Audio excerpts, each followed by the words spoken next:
Hi అండి, సంపూర్ణ వాక్స్కి స్వాగతం. ఏంటి ఎక్కడికి వచ్చాను అనుకుంటున్నారా? అక్కడ కన్నడ అక్షరాలన్నీ కనపడుతున్నాయి కదండి. మేము కర్ణాటక వెళ్ళాము, అది కొక్కికి వెళ్ళామండి.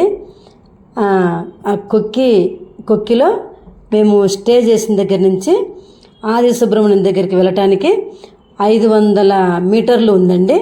అక్కడి నుంచి నడుచుకుంటూ వెళ్తున్నాము. ముందుగా మనము ఆది సుబ్రహ్మణ్యాన్ని దర్శనం చేసుకొని ఆ తర్వాత కొక్కి సుబ్రహ్మణ్యాన్ని దర్శనం చేసుకోవాలి. అయితే మేము వర్షాకాలంలో వెళ్ళాం కదా, అక్కడ చాలా వర్షాలు విపరీతంగా పడుతున్నాయండి. అయితే ఇంకా మేము వర్షం పడుతున్నా కూడా సరే మెల్లగా నడుచుకుంటూ వెళ్దాంలే అని చెప్పని నడుచుకుంటూ వెళ్తూ ఉన్నాము. అయితే ఒకసారి వర్షం పడుతుంది, ఒకసారి ఆగుతుంది, ఒకసారి పడుతుంది. అలా ఉన్నా కూడా మేము నడుచుకుంటూ వెళ్తూనే ఉన్నాను. ఎందుకంటే అక్కడ ప్రకృతిని అంతా కూడా ఆస్వాదించాలనే ఆనందంతో నడుచుకుంటూ వెళ్తున్నాను.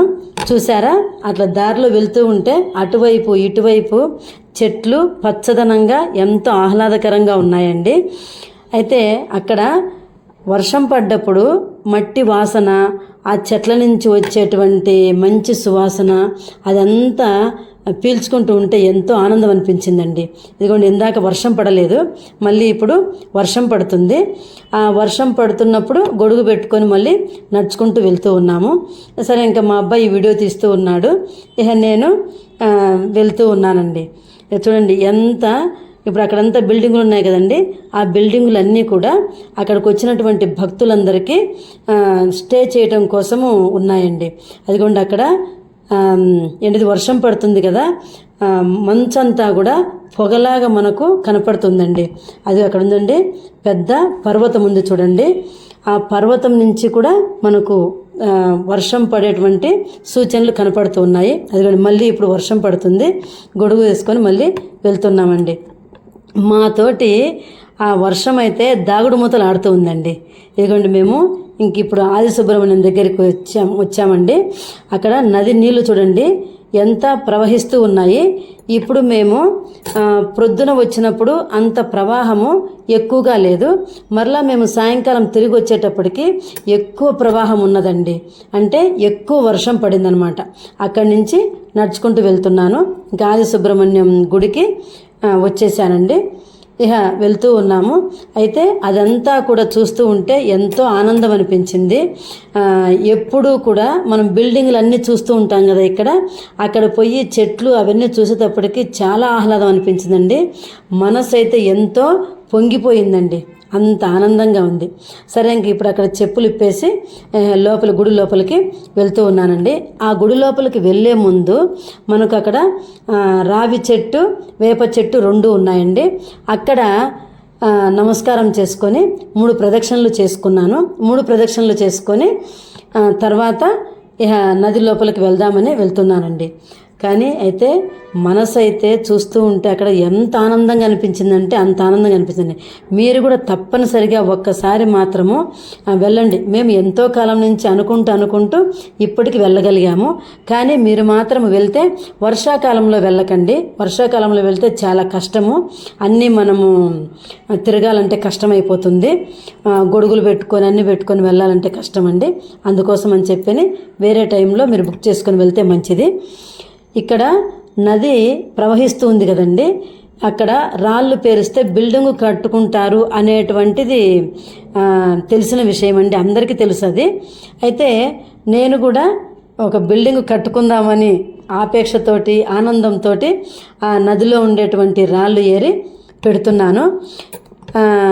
ఈ వీడియోని చూసి మీరు సబ్స్క్రైబ్ చేసుకొని వ్యూస్ బాగా తెప్పించి మీ ప్రోత్సాహం ఉంటే కనుక నేను కూడా అలా బిల్డింగ్ కట్టుకుంటానండి.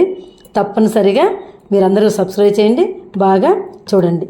మీరు వెళ్ళినప్పుడు కూడా అక్కడ పెట్టినటువంటి రాళ్ళను తీసుకోకండి, నదిలో ఉండేటువంటి రాళ్ళను తీసుకొని పేర్చండి. ఇప్పుడు చెప్పాను కదండి, నది ప్రవాహము బాగా ఎక్కువగా ఉంది, పొద్దున లేదని. ఇంకా సరే వచ్చేసానండి. ఒక ప్రదక్షిణ చేసి దర్శనం చేసుకోమన్నారు.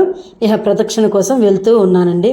అదిగోండి, అక్కడ వంతెన ఉంది చూసారా, దాని మీద నుంచి అందరూ వెళ్తుంటారు, కింద నుంచి నది పారుతూ ఉంటుందండి. అక్కడ స్నానం చేసి గుడి దర్శనానికి వెళ్తారండి. ఇక స్నానం చేయని వాళ్ళు కొంచెం నీళ్లు చల్లుకొని కూడా గుడి దర్శనానికి వెళ్ళిపోవచ్చు. దర్శనం అంతా అయిపోయిందండి. ఇక కిందికి బయలుదేరి వచ్చేస్తున్నాము. అయితే ఇంకా మా అబ్బాయి అన్నాడు, చాలా బాగుంది కదమ్మా అని చెప్పాను. అన్నాడు, చాలా ఆనందంగా ఉందమ్మా నాకు అని చెప్పాను. ఇదిగోండి వెనక వైపు కూడా బిల్డింగ్స్ ఉన్నాయి కదా, అవి కూడా అక్కడికి వచ్చినటువంటి భక్తులందరికీ రూమ్స్ ఇస్తూ ఉంటారండి. ఇదిగోండి ఇక్కడ అయిపోయిన తర్వాత అక్కడ పార్క్ ఒకటి ఉందండి. ఆ పార్క్ దగ్గరికి వచ్చాము. ఆ వెనక వైపు బిల్డింగులు కూడా మన భక్తులకు అవైలబుల్గా ఉంటాయండి.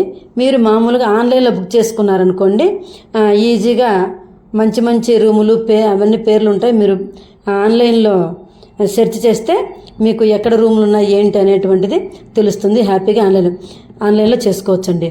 ఇదిగోండి ఇప్పుడు ఇంకా ఫ్లోటింగ్ ఎక్కువైంది చూసారా, అదిగోండి అక్కడ నీళ్ళన్నీ కూడా పారుతూ ఉన్నాయి చూడండి. అక్కడ బయట నుంచి వచ్చేటువంటి నీళ్ళన్నింటి కూడా నదిలోకి ఏర్పాటు చేశారండి. పైనుంచి పడే గుడి మీద ఉండేటువంటి నీళ్ళు ఉంటాయి కదా, ఆ నీళ్లు పడటానికి కూడా నదిలోకి ఏర్పాటు చేశారు. అక్కడ పుట్టమన్ని ఇస్తారండి మనకి ప్రసాదంగా తీసుకొచ్చుకొని మనము అది మొహాన పెట్టుకొని చేసుకుంటే మనము ఏమనుకున్నామో ఆ కోరికలన్నీ నెరవేరుతాయండి. ఇక తర్వాత పసుపు కుంకుమ కూడా ఇస్తారు. అవి కూడా తీసుకొచ్చుకొని మనము నుదుటను పెట్టుకోవాలి ప్రతిరోజు. అలా కూడా మనకు మంచి జరుగుతుంది.